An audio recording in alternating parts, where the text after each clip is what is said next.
예배 시간이 됐습니다.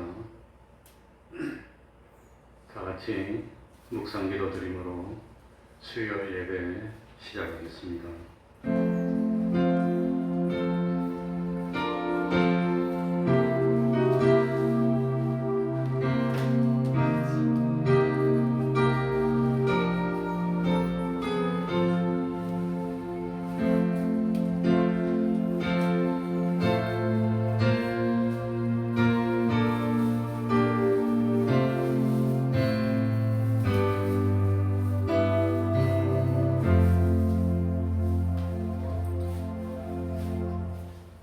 하나님 아버지, 이 시간에도 저희들을 불러주셔서 하나님 앞에 예배드리게 하여 주시고 말씀을 통해 저희들을 깨우쳐 주셔서 믿음 없는 자로 살지 않도록 하여 주시고 하나님을 믿는 믿음을 가지고 세상 모든 근심 염려 주님께 맡기며 주님 안에서 평안을 누리고 참으로 하나님의 지혜를 가지고 하나님의 능력을 힘입어서 세상을 능히 믿음으로 이겨나가며 참 영생을 바라보게 하여 주셨으니 진실로 진실로 감사드립니다.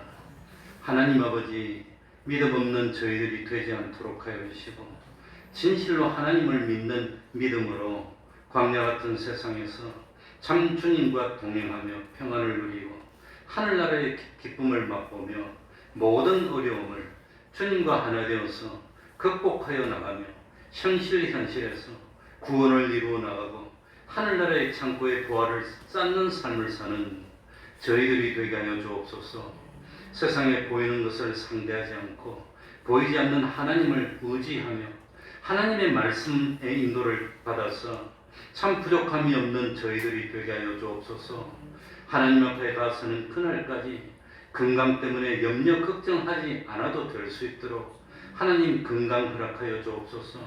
우리 가정의 자녀들이 참으로 독립의 신앙가가 될 수 있도록 하여 주시고 하나님의 선물이 되어서 이 부모님에게 기쁨이 될 수 있도록 하여 주옵소서.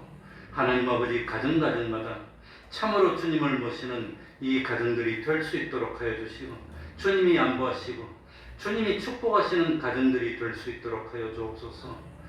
참 이 예배 시간을 통해서 다시 한번 우리의 참 구원의 도리를 깨닫도록 하여 주시고 믿음의 결심을 새롭게 하여 주셔서 참 마음문을 열고 주님을 영접하며 주님과 하나 되게 하여 주시고 참 새로운 마음으로 자기와 싸워 이겨 옛사람 자기를 복종시키고 새 사람이 강건케 되어서 참 하나님 기쁘시게 하는 신앙 지키는 저희들이 되게 하여 주옵소서. 우리 태평동 교회 참으로 하나님이 기뻐하시는 기적같은 축복이 나타나는 교회 될 수 있도록 하여 주시고 참 믿음의 수가 더할 수 있도록 축복하여 주옵소서. 주님의 이름으로 모인 곳곳마다 하나님의 은총이 함께하여 주시기를 바라며 예수님 이름으로 기도하옵나이다. 아멘. 찬송 올리겠습니다. 찬송가 509장입니다. 거친 세상에서 실패하고자. 509장입니다.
찬송가 330장입니다. 고통의 멍에 벗으려고 330장입니다.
이 시간 예배를 위해서 통성으로 기도드리겠습니다.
43절입니다. 요한복음 1장 43절입니다.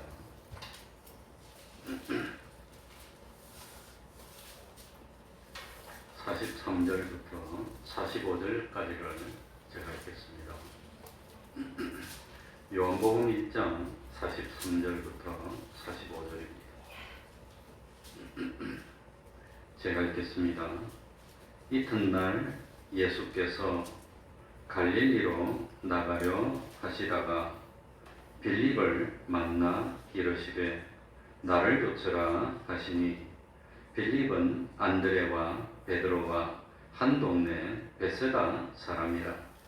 빌립이 나다나엘을 찾아 이르되 모세가 율법에 기록하였고 여러 선지자가 기록한 그 일을 우리가 만났으니 요셉의 아들 나사렛 예수니라. 아멘. 45절까지 읽습니다. 오늘은 예수님의 12 제자 가운데서 특별히 사도 빌립의 믿음에 대해서 말씀드리려고 합니다. 예수님의 12 사도들은 4사람씩 3그룹으로 분류되고 있습니다. 첫 번째 그룹에 속하는 사람이 베드로, 안드레, 야고보, 요한 4사람입니다. 두 번째 그룹에 속한 4사람은 빌립, 바들로메, 도마, 마태입니다. 그러니까 빌립은 이 두 번째 그룹 중에서 제일 앞에 나오는 이름이 빌립입니다. 그래서 빌립은 이 두 번째 그룹에서 제일 대표로 생각이 됩니다. 우리는 사도 빌립에게서 본받아야 할 좋은 점을 많이 발견할 수 있습니다. 빌립은 예수님이 불렀을 때 즉시 응답하여서 순종했고, 그리고 예수님에 대한 확신한 믿음이 생기니까 곧바로 나다나엘을 찾아가서 복음을 전했습니다.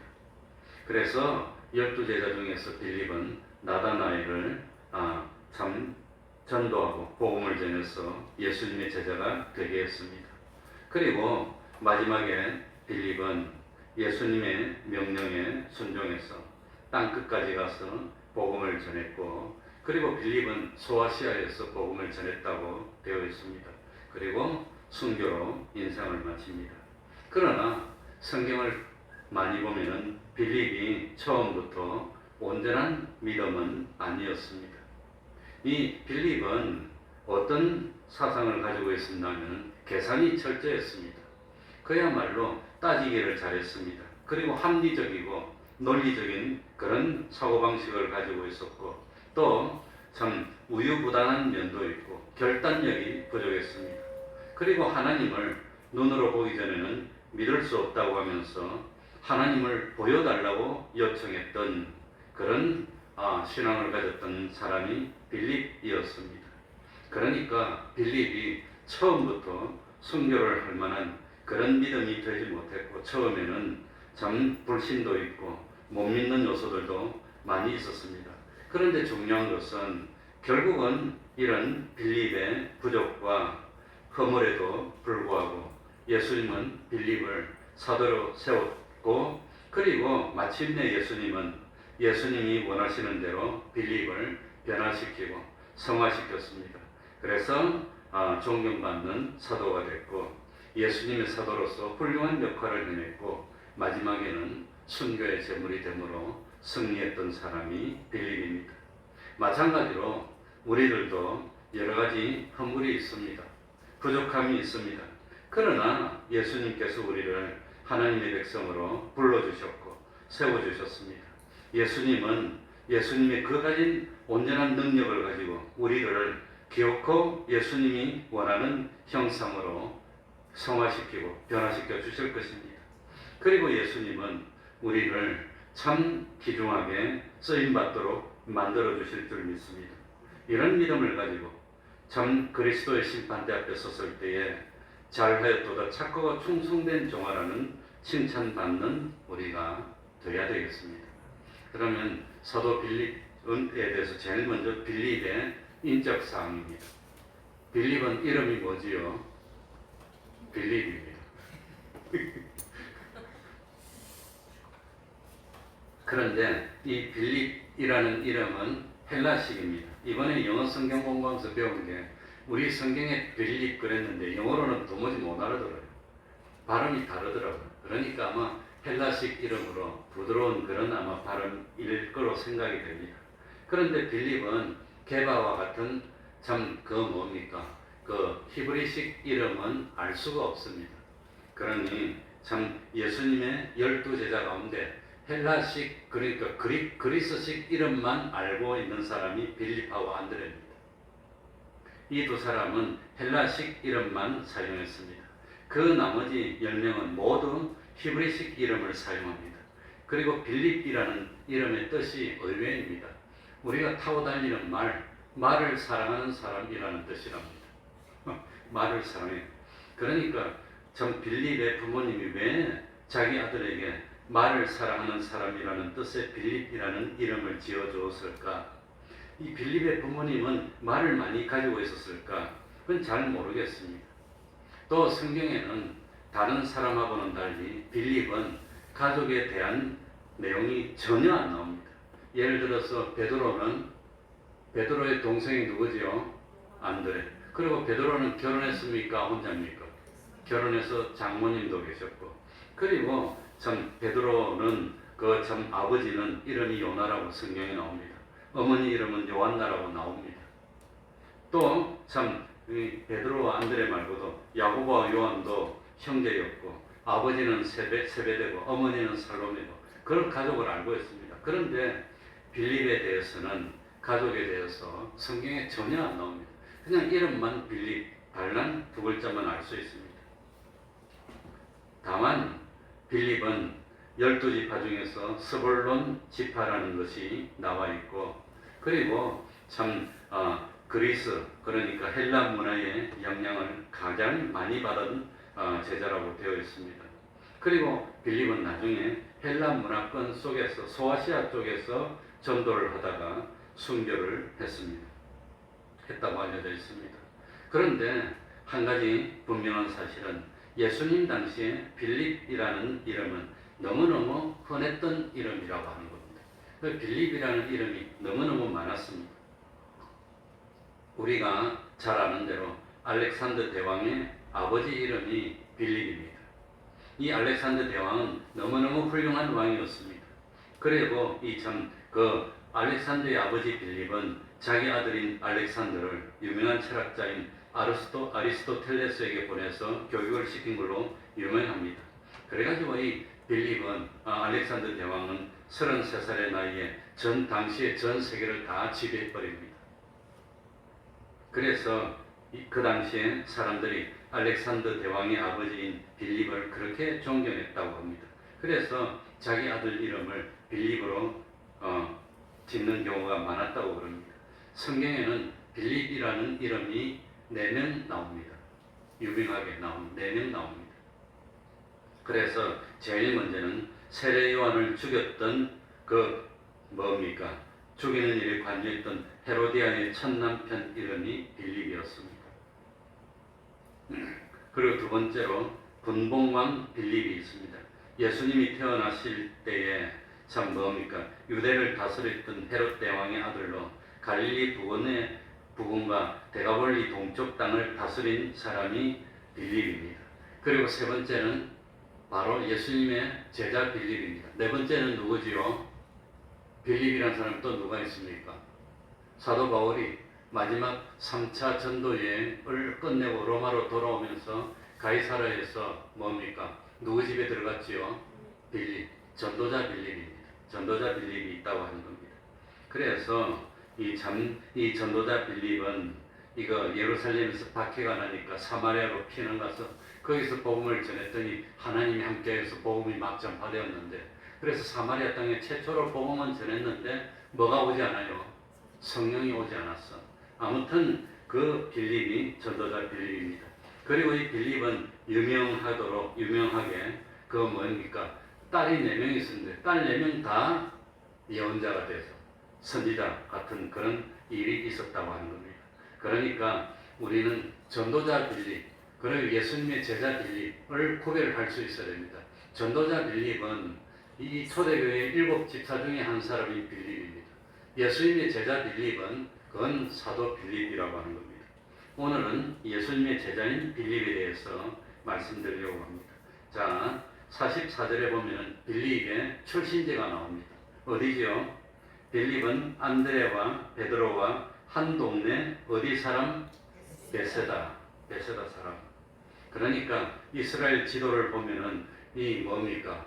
제일 위에 헤르몬 산인가 뭐 레바논 산 쪽에서 눈 녹은 물이 쌀 내려와가지고 큰 호수인데 너무 호수가 커가지고 바다라고 부르는 그것이 무슨 바다지요? 갈릴리 바다. 그 갈릴리 바다의 왼쪽에는 가나가 있고 갈릴리 바다 오른쪽에는 베세다가 있다고 하는 겁니다. 그러니까 이 베세다는 갈릴리 바다 옆에 있던 마을이었는데 갈릴리 바다의 오른쪽에 있던 그런 마을에서 살았고 그 마을에 누구도 살았단 말입니까? 베드로하고 안드레도 같이 살았고 그리고 아마 야고보와 요한도 같은 동네는 아니었지만 근처에 살았고 그래서 네 사람은 다 동업을 했고 빌립도 아마도 참 참 어부가 아니었을까 그렇게 생각합니다.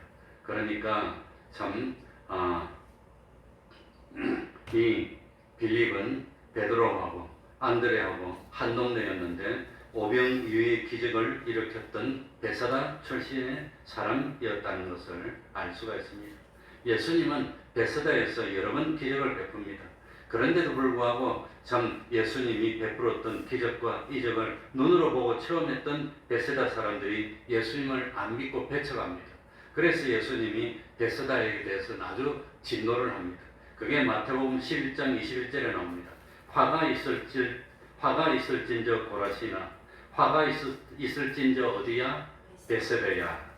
너희에게서 행한 모든 권능을 두로와 시돈에서 행하였다면 저희가 벌써 배웠으리고 제에 앉아 회개하였으리라.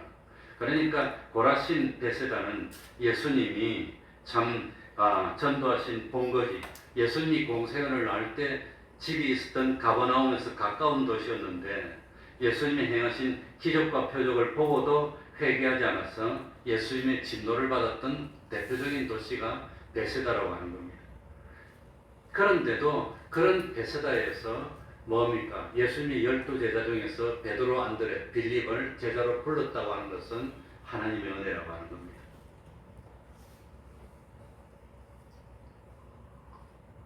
그러니까 하나님은 죄악의 도시였고 하나님이 저주한 도시였지만 거기서 필요한 사람이 있으면 예수님은 뽑아가지고 주님의 제자로 불렀었다고 하는 겁니다. 빌립의 출신지였던 베세다는 사냥하는 집이라는 뜻이랍니다. 사냥하는 집 아니면 고기잡이 하는 집이라는 뜻이 있다고 합니다. 그러니까 바다에서 물고기를 사냥해서 살았던 마을, 바다에서 물고기를 잡았던 마을, 그게 베세다라는 도시의 뜻입니다.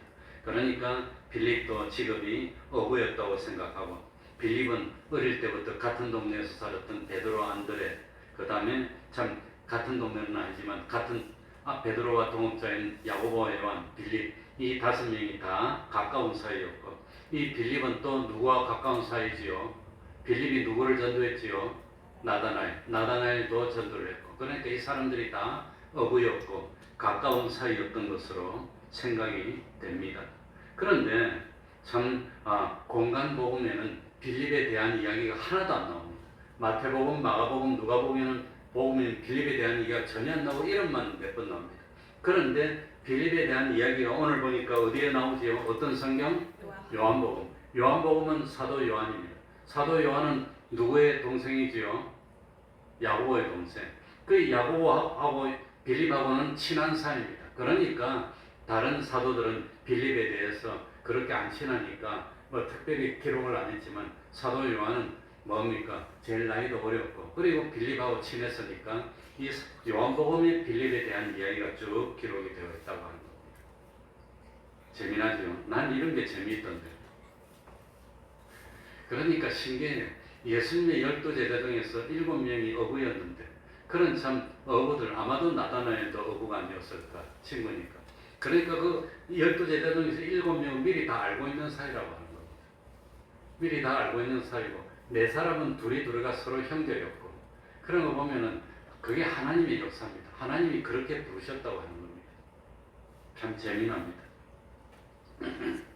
그래서 참 요한복음 21장 1, 2, 3절에 보면은 그 예수님이 부활하고 난 뒤에 갈릴리에서 만나자 그래서 제자들이 다 어디로 가지요? 갈릴리로 가서 앉아 있으니까 예수님이 팍 오시는데 안 오시는 겁니다. 그러니까 12제자 중에 하나 가룟 유다는 갖고 죽었고 11명이 남아 있는데 그 11명 중에서 기다리다가 베드로가 급하니까 에이 그냥 있을 바에 주님이 언제 올지도 모르니까 나는 고기잡이로 갈란다. 그랬더니 베드로하고 같이 고기잡이를 하러 간 제자들이 다 베드로를 포함해서 몇 명이었죠? 7명. 그 7명이 다 어부였으니까. 어부 아닌 4명은 고기잡이 잘 못하니까 그냥 나눠서 기다리고. 그게 요한복음 21장 1절, 2절, 3절에 나옵니다. 제가 읽어드리겠습니다. 그 후에 예수께서 디베라 바다에서 또 제자들에게 자기를 나타내셨으니 나타내신 일이 이러하니라. 시몬 베드로와 디두모라 하는 도마와 갈릴리 가나 사람 나다나엘과 세베대의 아들들과 또 다른 제자 둘이 함께 있더니, 그러니까 예수님이 돌아가시고 난 뒤에 뭡니까?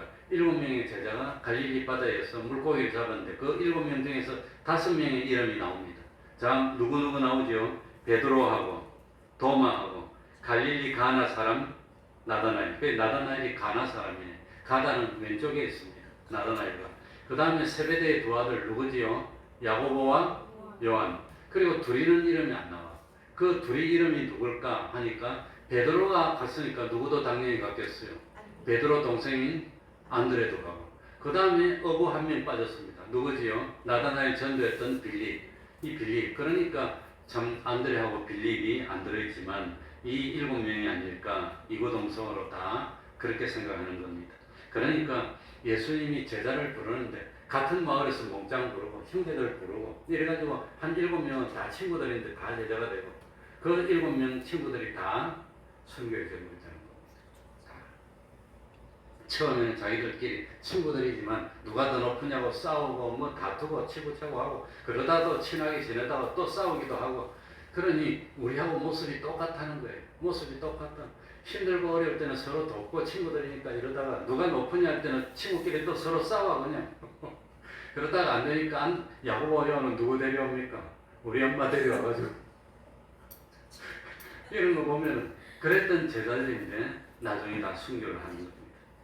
그러니까 참 예수님의 제자가 됐고 그리고 참 처음에는 이 세상을 바라보고 물고기를 수입으로 납다가 나중에는 사람을 참 수입으로 삼는 어부가 됐다고 하는 겁니다.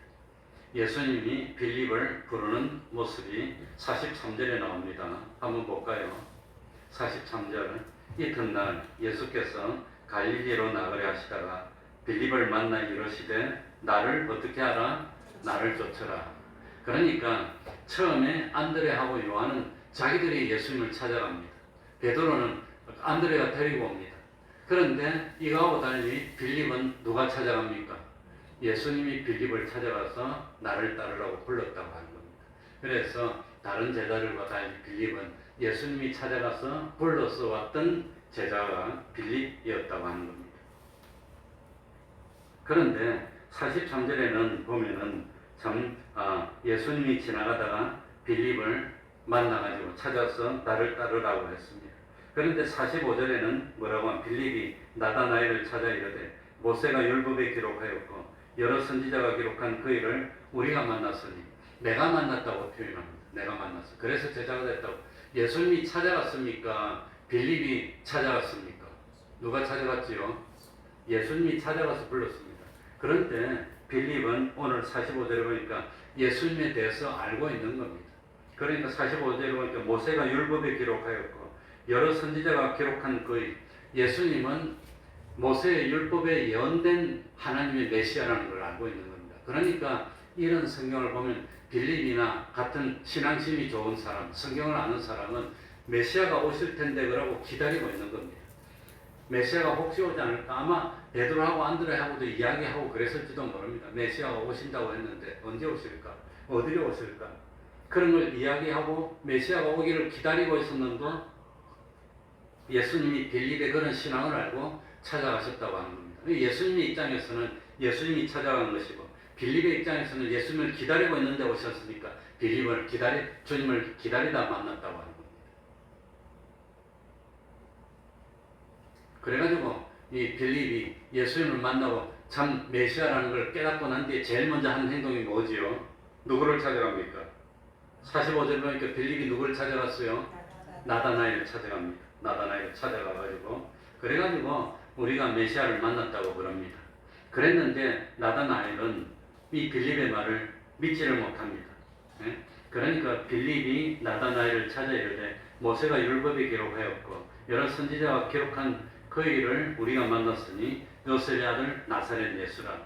그리고 빌립이 예수님을 소개하는데 온전하게 소개를 못했어요. 예수님이 나사렛 사람입니까? 베들레헴에서 태어났습니까? 베들레헴에서 태어났습니다. 그런데 이 율법의 메시아가 어디서 태어난다고 되어 있지요? 베들레헴에서 태어나는데 나사렛 사람이라고 하니까 나다나엘을 못 믿는 건 율법에는 베들레헴에서 난다고 했는데 어떻게 나사렛에서 선지자가 날 수 있느냐. 그래서 46절에 나다나엘이 가로되 나사렛에서 무슨 선한 것이 날 수 있느냐. 이러니까 빌립이 할 말이 없는 거예요. 모세 율법에는 베들레헴에서 난다 했는데 그러니까 할 말이 없으니까 더 이상 말을 못하고 결론적으로 뭐라고 하지요? 유명한 말입니다. 와서 봐라. 내가 말 못하겠다. 난 잘 모르겠다. 네가 와서 봐라. 나도 잘 몰랐는데 주님을 만나보니까 말씀을 들어보니까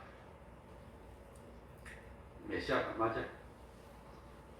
정말로 구세주야. 감동이 오고 거역할 수가 없어. 그러니까 말로 표현 못하겠는데 와서 봐라. 카멘심이 와가지고 보라는 겁니다. 그러니까 우리가 변증한다고 해가지고 말싸움하고 설득하려고 이럴 필요 없어. 와서 봐라. 그 말 했더니 나다나엘이 와서 보고 자기도 보니까 맞아. 그 자리에서 예수님이 제자가 됐다고 하는 겁니다. 와서 봐라. 마지막입니다. 요것만 말씀하고 마치겠습니다. 빌립은 어떤 신앙을 가지고 있었을까요? 제일 먼저는 계산적인 합리적인 그런 신앙을 가지고 합리주의자입니다. 합리주의자는 예수를 잘 못 믿는다는 뜻입니다. 예수 믿는 것은 합리주의자 말씀대로 따라야 되는데 이 빌립은 합리주의자였다고 합니다. 그러니까 빌립이 참 출신 있던 자기가 살던 동네 베세다에서 오병이의 기적을 일으킵니다. 사람이 많았습니다. 예수님이 빌립을 불렀습니다. 그래가지고 빌립 보고 참 이 많은 사람들에게 참 어떻게 참 떡을 사서 먹게 하겠느냐. 그랬더니 빌립이 뭐라고 대답합니까? 빌립이 얼마나 머리가 좋고 산수를 잘했더니 200데나리온의 떡을 사서 나눠줘도 참 모자랄 것 같습니다. 참 그렇지만 우리가 어디 가서 그 많은 떡을 살 수 있겠습니까? 이렇게 말했다고 하는 겁니다. 아마도 정확하게 계산을 해가지고 이 많은 사람에게 떡을 조금씩 먹이려도 200데나리온이 필요하다는 것을 계산을 해냈지만 정확한 계산을 했지만 주님이 요구하는 대답이 아니었다고 하는 겁니다. 참 빌립은 바람을 잔잔케 하고 이 갈릴리 바다 위를 걸어오는 예수님을 직접 만났었습니다. 빌립은 예수님이 중풍병자를 참 말씀으로 고치는 걸 직접 봤습니다. 빌립은 갈릴리 가나의 혼인잔치에서 뭡니까? 물로 포도주를 만드는 예수님의 기적을 체험했습니다. 그랬다면 주님 우리가 어떻게 하겠습니까? 주님이 해주시면 안 됩니까? 하고 주님의 그 능력을 의지하려고 했는데 이 사건이 생기니까 주님의 능력을 의지하지 못하고 계산만 하고 합리적으로 따져서 안 되니까 흩어 보냅시다. 이런 게 합리적인 신앙이었다는 겁니다. 합리적으로. 그렇게 따지는 것은 주님의 전지전능한 은총을 계산에 넣지 못한 그런 신앙이고 그래서 빌립은 시험에서 똑딱하고 말았다는 겁니다.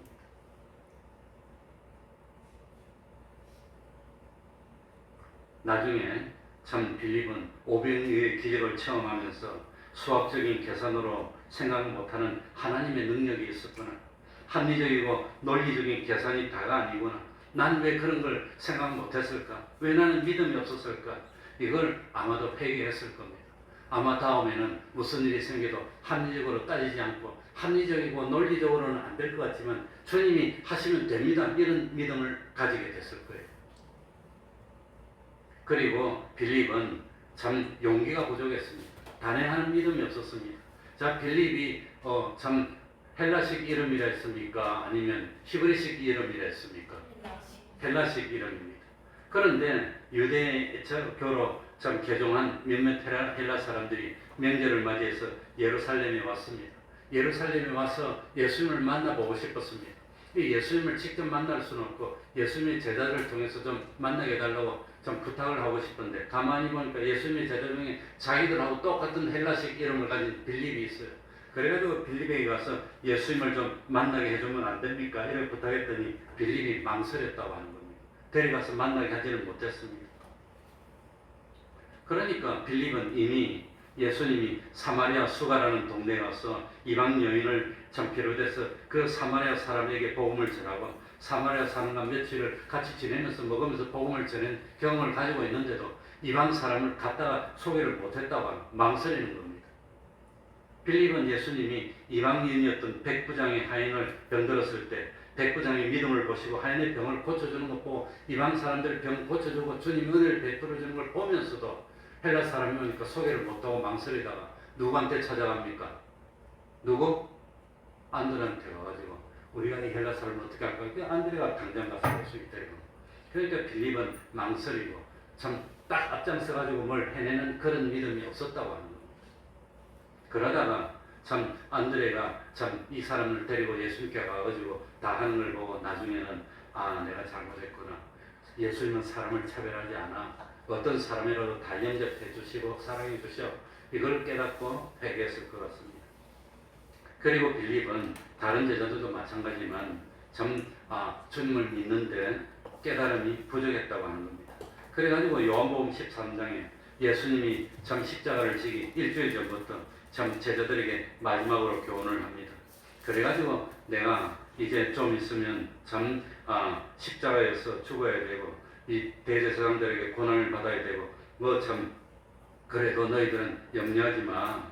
내가 참 마음에 근심하지 말고 믿으라고 권면할 때 이 참 장엄하고 비장한 그런 분위기 속에서 마침 용기를 내가지고 빌립이 나서면서 예수님에게 한마디 합니다. 요한복음 14장 8절입니다. 주여 아버지를 우리에게 보여주옵소서.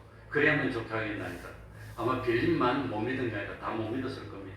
그러니까 예수님이 뭐라고 대답합니까? 나를 보았으면 누구를 보았거늘 아버지를 보았는데 넌 아직도 그런 믿음이 없느냐? 그래가지고 책망을 받고 나중에 빌립은 예수님이 십자가에 돌아가시고 육신의 눈으로 볼 것 없게 되었을 때도 참 보이지 않는 주님을 믿는 믿음을 가지게 됐을 것입니다.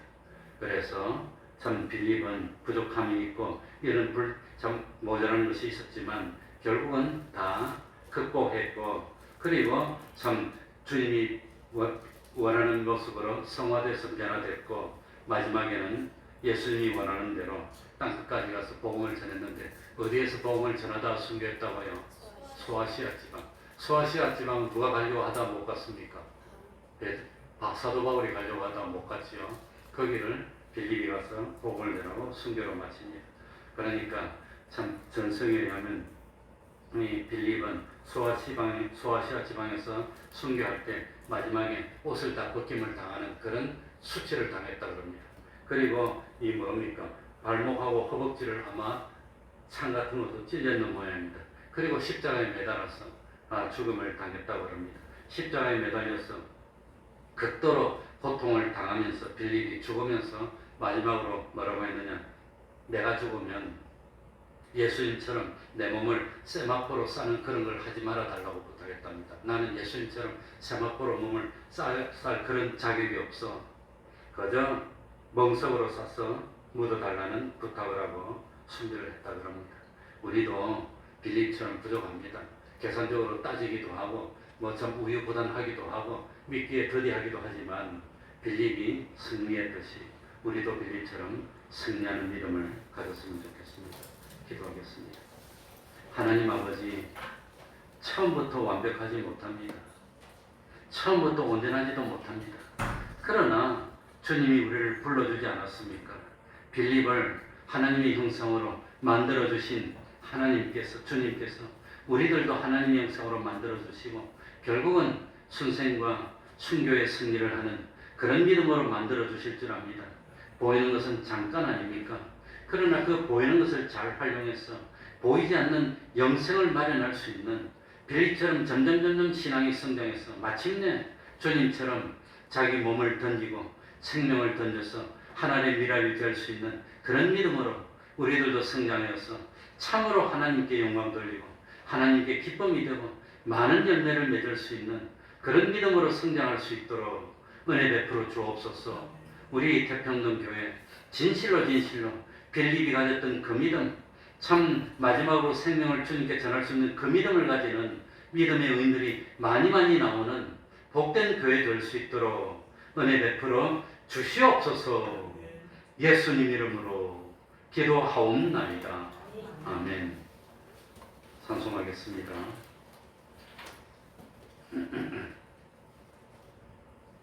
찬송가 397장입니다. 주 믿는 사람 일어나 397장입니다.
주기도문으로 예배를 마치겠습니다.